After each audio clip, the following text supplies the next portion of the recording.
ಕಳೆದ 7ನೇ ತಾರೀಕಿನಂದು ನಮ್ಮ ಘಟಪ್ರಭಾ ಪೊಲೀಸ್ ಠಾಣೆ ವ್ಯಾಪ್ತಿಯ ಕಲ್ಲೊಳ್ಳಿ ಮೂಡಲ್ಗಿ ರಸ್ತೆ ಪಕ್ಕದಲ್ಲಿರ್ತಕ್ಕಂಥ ಒಂದು ಜಮೀನಿನಲ್ಲಿ ನಮಗೆ ಅನಾಮಧೇಯ ಶವ ಸಿಕ್ಕಿರುತ್ತೆ. ನಮ್ಮ ಪೊಲೀಸರಿಗೆ ಬೆಳಗ್ಗೆ ಮಾಹಿತಿ ಬರುತ್ತೆ, ತಕ್ಷಣ ಹೋಗ್ತಾರೆ. ಶವದ ಪರಿಸ್ಥಿತಿಯನ್ನು ಅವಲೋಕನೆ ಮಾಡಿದಾಗ ಈಗಾಗಲೇ ಕೊಲೆ ಆಗಿಬಿಟ್ಟು ಸುಮಾರು 5-6 ದಿವಸ ಆಗಿರುವಂಥದ್ದು ಕಂಡುಬರುತ್ತೆ. ಜೊತೆಗೆ ದೇಹದ ಯಾವುದೇ ಭಾಗಗಳು ಗುರುತಿಸುವಂಥ ಸ್ಥಿತಿಯಲ್ಲಿ ಇರೋದಿಲ್ಲ. ಪೂರ್ತಿ ಕೊಳೆತು ಮ್ಯಾಗೋಟ್ಸ್ ಎಲ್ಲ ಆಗಿಬಿಟ್ಟು ನಾವು ಅದನ್ನು ನೋಡಿದಾಗ ಅನಾಥ ಶವ ಅನ್ನೋವಂಥ ಒಂದು ತೀರ್ಮಾನಕ್ಕೆ ಬಂದು, ಯಾಕಂದರೆ ಅಲ್ಲಿವರೆಗೂ ಯಾರೂ ಕೂಡ ಅದನ್ನು ಐಡೆಂಟಿಫೈ ಮಾಡಿರಲಿಲ್ಲ. ಆ ರೀತಿ ಒಂದು ಅನಾಥ ಶವ, ಅನ್ಯಾಚುರಲ್ ಡೆತ್, ಅಸಹಜ ಸಾವು ಪ್ರಕರಣ ಅನ್ನೋಂಥ ಒಂದು ಪ್ರಕರಣನ ದಾಖಲೆ ಮಾಡ್ಕೊಂಡ್ವಿ. ಪೋಸ್ಟ್ ಮಾರ್ಟಮ್ ಮಾಡಬೇಕಾದ್ರೆ ನಮಗೆ ವೈದ್ಯರು ಕೆಲವೊಂದು ವಿಚಾರದಲ್ಲಿ ಸಂಶಯನ ವ್ಯಕ್ತಪಡಿಸಿದ್ರು. ಆ ಸಂಶಯದ ಪ್ರಕಾರ ನಮ್ಮ ಪೊಲೀಸರು ತಮ್ಮ ತನಿಖೆಯನ್ನು ಕೈಗೊಂಡರು.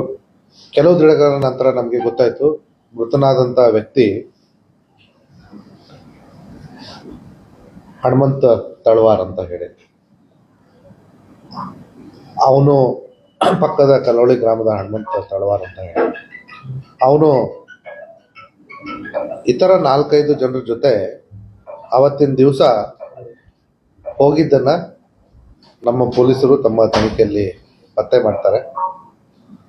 ಅದರ ಮೇಲೆ ನಮ್ಮ ಪೊಲೀಸರು ಮತ್ತಷ್ಟು ವಿಚಾರಣೆಗೆ ಒಳಪಡಿಸಿದಾಗ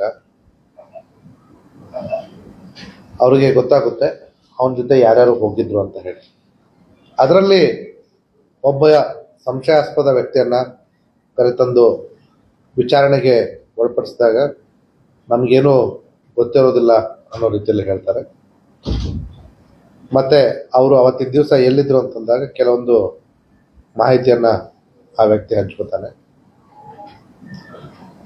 ಅದೇ ಸಂದರ್ಭದಲ್ಲಿ ಮತ್ತೊಬ್ಬ ವ್ಯಕ್ತಿಯನ್ನು ಕರೆತಂದು ವಿಚಾರಣೆ ಮಾಡಿದಾಗ ಈ ವ್ಯಕ್ತಿ ಹೇಳಿರೋದಕ್ಕೂ ಮತ್ತೊಬ್ಬ ವ್ಯಕ್ತಿ ಹೇಳಿರೋದಕ್ಕೂ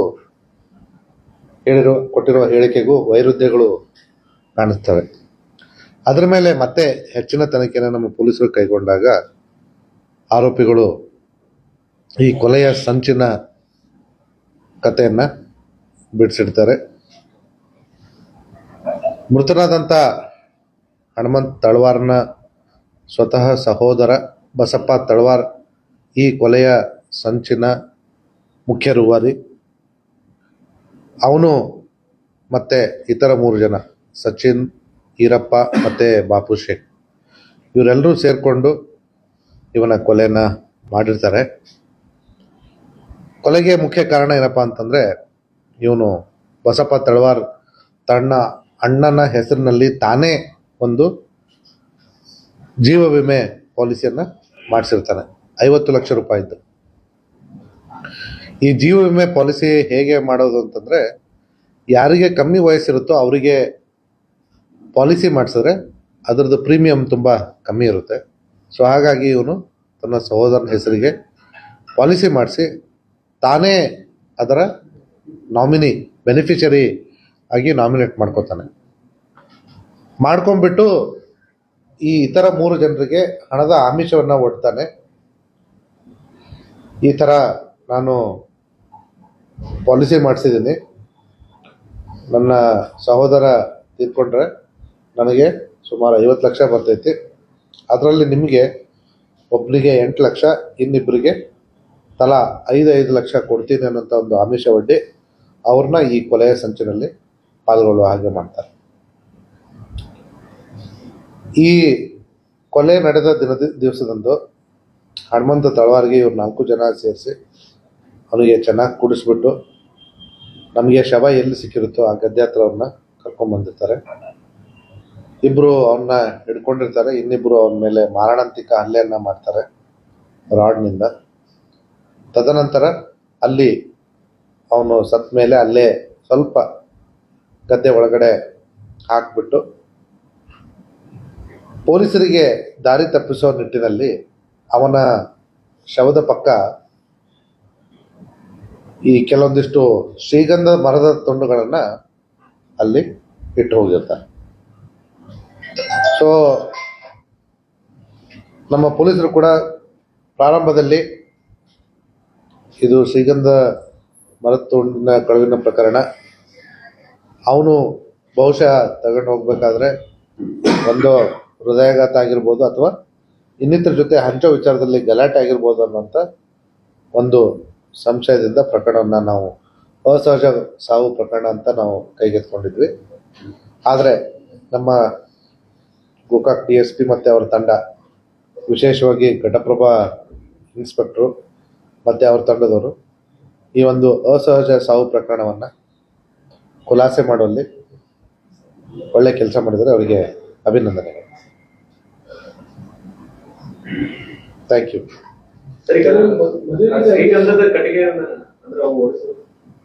ಹಾಂ, ಅದು ಶ್ರೀಗಂಧದ ಕಟ್ಟಿಗೆ. ಸೊ ಈಗ ಅವರು ಮುಂಚೆನೆ ಬೇರೆ ಕಡೆಯಿಂದ ಇದು ಮಾಡಿಕೊಂಡು ಕಳ್ತನ ಮಾಡಿಕೊಂಡು ತಂದಿರೋದಾಗಿದೆ. ಸೊ ಆ ವಿಚಾರದಲ್ಲಿ ಕೂಡ ನಾವು ಒಂದು ತನಿಖೆಯನ್ನು ಮಾಡ್ತಾ ಇದ್ದೀವಿ. ಅದೊಂದು ಸಪ್ರೇಟ್ ಮಾಡ್ತಾ ಇದ್ದೀವಿ. ಲಾಕ್ಸ್ ಕಟ್ ಮಾಡಿಬಿಟ್ಟು ಸುಮಾರು ಇಷ್ಟಿಷ್ಟು ಒಂದು ಮೊಳ ಉದ್ದದ್ದು ಮತ್ತು ಸುಮಾರು ಒಂದು ಇಷ್ಟು ಗರ್ತಿರುವಂಥದ್ದು ಶ್ರೀಗಂಧ ಕಟ್ಟಿ. ಅದು KG ನನಗೆ ಕರೆಕ್ಟ್ ಆಗುತ್ತಲ್ಲ. ಕರೆಕ್ಟ್.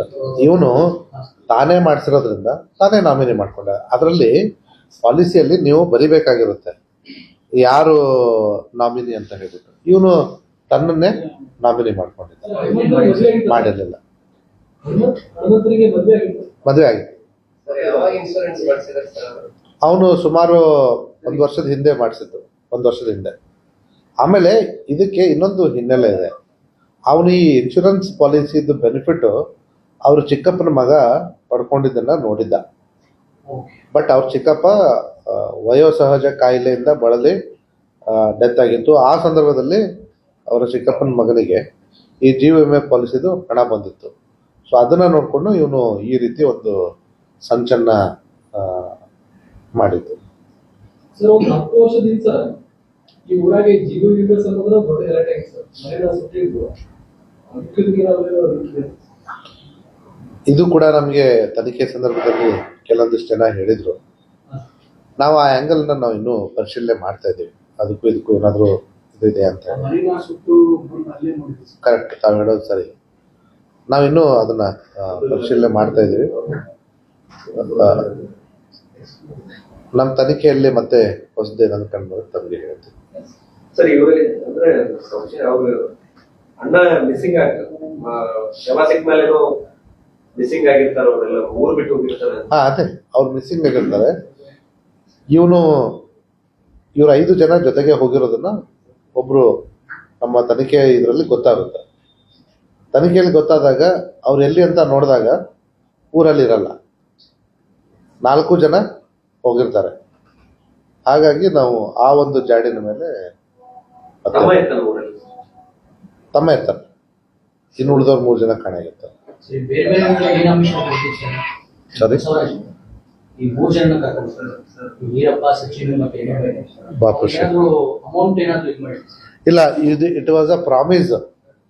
ಏನು, ಇನ್ಶೂರೆನ್ಸ್ ಹಣ ಬಂದ್ಮೇಲೆ ಒಬ್ನಿಗೆ 8 ಲಕ್ಷ, ಇನ್ನೊಬ್ರಿಗೆ 5 ಲಕ್ಷ, ಮತ್ತೊಬ್ನಿಗೆ 5 ಲಕ್ಷ, 18 ಲಕ್ಷ ಕೊಡ್ತೀನಿ. ವಯಸ್ಸನ್ನ ಕಳಿಸ್ತೀನಿ.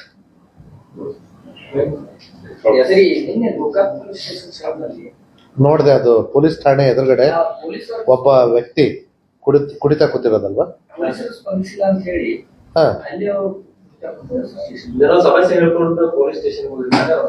ನಂಗೆ ಬಂದಿರೋ ಮಾಹಿತಿ ಬೇರೆ. ಅವನಲ್ಲಿ ಕುಡಿತಾ ಕೂತಿದ್ದ. ಅದೇ ನಮ್ಮ ಪೊಲೀಸ್ ಠಾಣೆಗೆ ಏನೋ ಬಂದಿರಲಿಲ್ಲ ಅಂತ ಹೇಳಿ ನಮ್ಮ ಪೊಲೀಸರು ಗಮನಕ್ಕೆ ಬಂದಿರಲಿಲ್ಲ. ಅದು ನಿನ್ನೆ ನನಗೆ ಯಾರೊಬ್ರು ಶೇರ್ ಮಾಡಿದ್ರು ಆ ವಿಡಿಯೋನ. ನಾನು ಇಮಿಡಿಯೇಟ್ಲಿ ನಮ್ಮ ಇನ್ಸ್ಪೆಕ್ಟರ್ಗೆ DSP ಕಳಿಸಿದ್ದೀನಿ. ಅವರನ್ನ ಕರೆದ್ಬಿಟ್ಟು ವಿಚಾರಣೆ ಮಾಡ್ತಾ ಇದ್ದಾರೆ.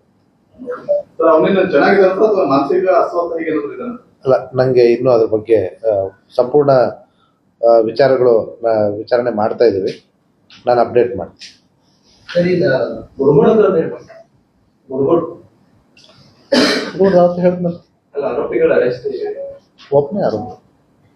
ಅದು ಅವತ್ತು ಹೇಳಿದೆ, ಜನ ಮತ್ತೆ ಇನ್ನು ಬೇರೆಯವರು ಅರೆಸ್ಟ್ ಮಾಡಿದ್ರೆ ಅಂತ ಡಿಮಾಂಡ್ ಮಾಡಿ ಡಿಮ್ಯಾಂಡ್ ಮಾಡಿದ್ದಾರೆ. ಬಟ್ ಅದರಲ್ಲಿ ನಮಗೆ ಸೋಫಾರ್ ನಮ್ಮ ತನಿಖೆಯಲ್ಲಿ ಬೇರೆ ಯಾರ ಪಾತ್ರ ಕೂಡ ಕಂಡು ಬಂದಿಲ್ಲ. It is quite clear issue of fight between two boys for a girl. Sir, ಇದು ಕುಂಬಾರಗುದ್ದಿ ಮತ್ತು ಮಾರ್ಯಾಳ್ ರಸ್ತೆಯಲ್ಲಿ ದೆವ್ವ ಬಂದಿದೆ ಅನ್ನೋ ಫೋಟೋ ಮಳೆಯಲ್ಲಿಲ್ಲ, ಇಲ್ಲೇ ಇದೆ, ಊರ ಬಂದಿದೆ, ಕಳೀತಾ ಇದೆ ಅಂತೇಳಿ ಎಲ್ಲ ಊರ್ ಜನನೇ ಮಾಡ್ತಿದ್ದಾರೆ. ಅನ್ನೋ ಬಗ್ಗೆ ಕ್ರಮ ಕೈಗೊಳ್ಳಬೇಕು ಅಂತ ನಮ್ಮ ಗಮನಕ್ಕೆ ಏನಾದ್ರು ಬಂದಿದೆ? ಇಲ್ಲ, ಇದು ನಮ್ಮ ಗಮನಕ್ಕೆ ಬಂದಿಲ್ಲ. ಓಕೆ, ಸರ್ ಮೊನ್ನೆ ರಾಯಬಾಗದಲ್ಲಿ ಒಂದು ಸ್ಟೇಟಸ್ ಹಾಕಿದ್ರು ಒಬ್ರು ಹುಡುಗಿ ಸುಸೈಡ್ ಮಾಡ್ಕೊಂಡು ಹೌದು. ಗೊತ್ತು.